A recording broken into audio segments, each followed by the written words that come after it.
ஆமாங்க. ரிஷபத்துக்கு குரு 3ஆம் இடத்துல உச்சமாகுறாரு. என்னதான் இருந்தாலும் 3 அப்படிங்கிறது முயற்சி ஸ்தானம் இல்லையா?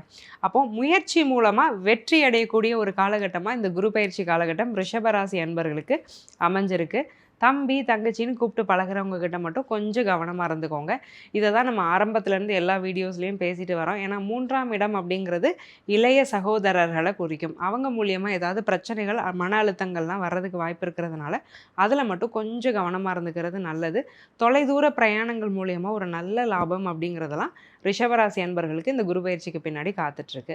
குரு பயிற்சி காலகட்டத்தில படிக்கக்கூடிய மாணவர்கள், ரிஷபராசி அன்பர்கள் எப்படி படிப்பாங்க? எஜுகேஷன் எப்படி இருக்கும்? காம்படிட்டிவ் எக்ஸாம்ஸ்லாம் எழுதிட்டு இருக்கிறாங்க அப்படின்னா, வின்னிங் ரேட்ஸ் எல்லாம் எப்படி இருக்கும்னு நீங்க கேட்டீங்கன்னா, கண்டிப்பா ஒரு நல்ல சக்சஸ் ரேட் இருக்கிறதுக்கு வாய்ப்பு இருக்கு. ஏன்னா நான் ஆல்ரெடி சொன்ன மாரி எஃபோர்ட்ஸ் அப்படிங்கிறது தானே ஒரு ஸ்டடிக்கு ரொம்ப முக்கியம்.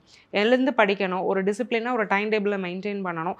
எக்ஸாம் ஹாலுக்கு கரெக்ட் டைம்க்கு போணும். பிரசன்ஸ் ஆஃப் மைண்ட் நல்லா இருக்கணும். இந்த 4 விஷயத்தையும் ஒரே இடத்துல இணைக்குது அந்த குரு 3ஆம் இடத்துல இருக்கக்கூடிய உச்ச குரு. ஸோ அதனால கண்டிப்பா நல்ல முயற்சி மூலமா நல்ல யோகம் அப்படிங்கிறது நிரம்ப இருக்கு. படிக்கக்கூடிய மாணவர்களுடைய படிப்பு மேம்படும். கொஞ்சம் டிஸ்ட்ராக்ஷன்ஸ் டீனேஜ்ல இருக்கிற பிள்ளைங்கள மட்டும் கவனமா பார்த்துக்கணும்.